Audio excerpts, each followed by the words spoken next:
Good morning, students. Now we are discussing about money market instruments. As first one is discussed earlier, but I will repeat for you. The first money market instrument is treasury bill.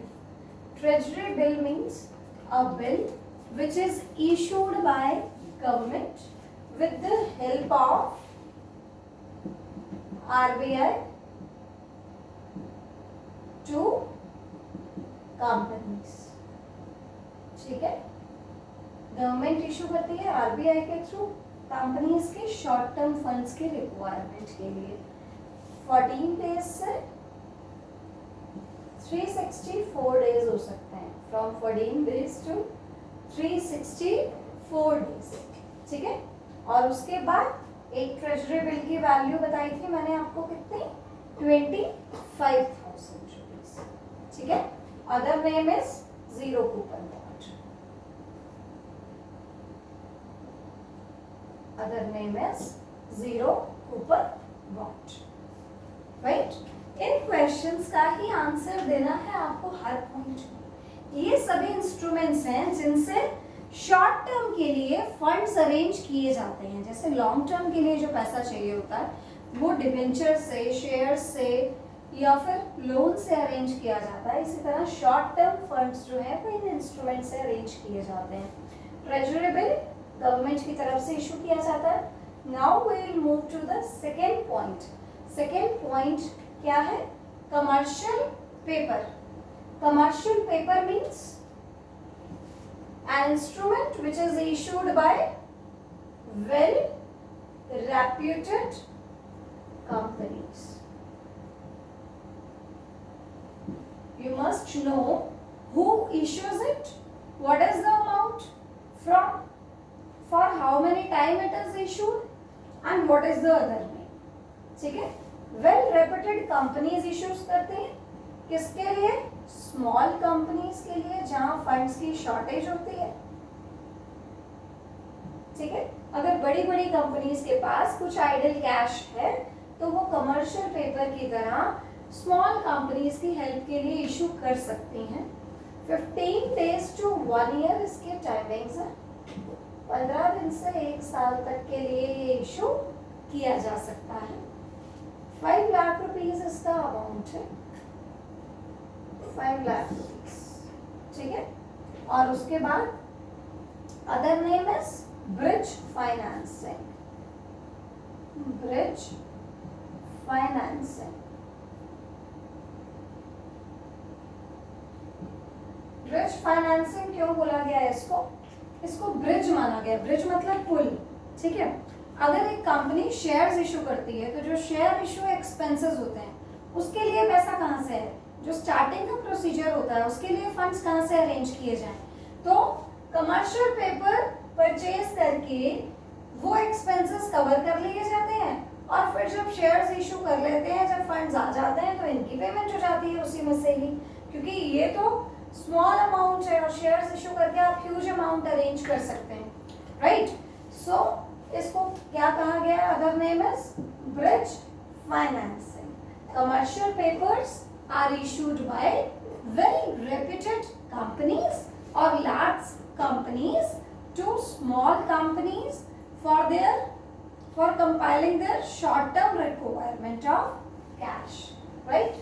These are issued for 15 days to 1 year. Amount of one commercial paper is 5 lakh rupees and the other name is bridge financing. That you have to remember. If these words will be written in your detail, only then you will get marks. That you must keep in your mind also. Now third one is call money. Call money is money given by RBI to commercial banks for maintaining their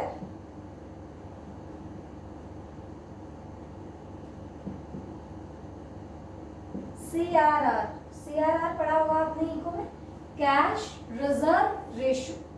commercial banks को अपनी CRR maintain करनी होती है, cash reserve ratio. That means the amount which is given by RBI must be maintained by the commercial banks, and if they have any shortage then it can be arranged through the help of RBI. RBI की help से इन्हें arrange किया जा सकता है.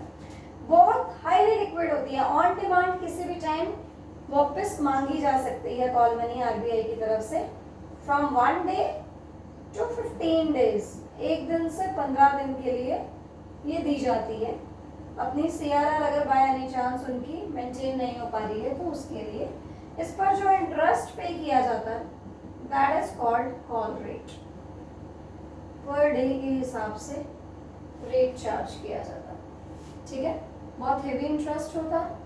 सो commercial banks जो हैं वो अपनी CRR, अपनी कैश रिजर्व रेशियो को मेंटेन करने के लिए अगर RBI से कुछ लोन लेते हैं, शॉर्ट टर्म लोन, तो उसे कॉल मनी कहा जाता है. 1 दिन से 15 दिन का टाइम पीरियड है यहाँ पर, और इस पर जो इंटरेस्ट पे किया जाता है कमर्शियल बैंक्स के द्वारा उसकी रेट को क्या कहा जाता है? कॉल रेट कहा जाता है. ठीक है. Now fourth one is certificate of deposit. What do you mean by certificate of deposit? देखो सारे इंस्ट्रूमेंट्स हैं, डिफरेंस क्या है? इशू कौन करता है, कितने टाइम पीरियड के लिए करता है. ठीक है, किसके लिए इशू करता है? किसके लिए? तो ये है कि कंपनीज की शॉर्ट टर्म फंड्स के रिक्वायरमेंट के लिए इशू करता है. ये बात तो कॉमन हो गई. Certificates of deposits are issued by financial institutions. Financial institutions like ICICI, IFCI.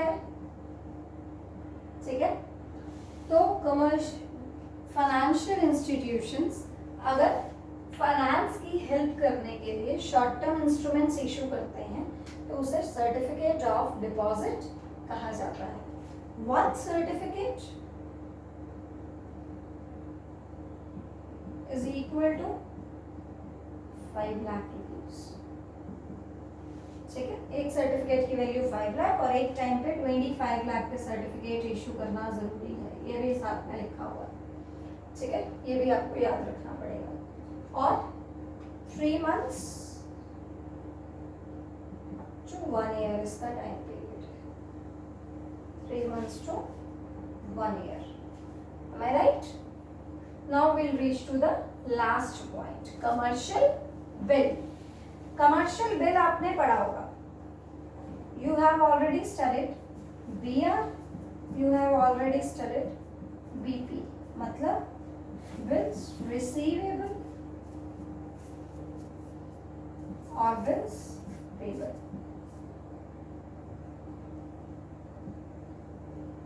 Bills receivable,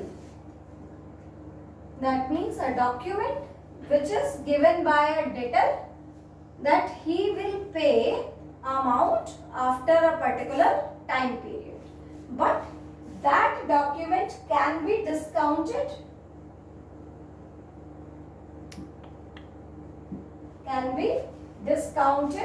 from bank before time से पहले बैंक से डिस्काउंट कराया जा सकता है. ठीक है, bills receivable is a document which is discounted from bank. Suppose I have a bill and the time written is 3 months. ठीक है, but I want money now, so I can go to the bank, give my bill, and bank charges some discounting charges and give me the money back, right? If 50,000 is written, then bank charges 1% or 2%, and rest of the money will be given by bank to me, and I can utilize it for 3 months. After 3 months, the person who is liable to pay will pay 50,000 to bank. That means मेरे debtor को देने भी नहीं पड़े, अभी मुझे अभी मिल गए और बैंक ने कमीशन भी अर्न कर लिया. तो बैंक के द्वारा दी जाने वाली ये शॉर्ट टर्म फैसिलिटी है जिससे इमीडिएट रिक्वायरमेंट को कंप्लीट किया जा सकता है. These are the 5 main money market instruments. ठीक है, ये 5 मनी मार्केट इंस्ट्रूमेंट्स है. Very very important topic from examination point of view also, तो you have to learn it very carefully. I hope you got the topic. Thank you very much.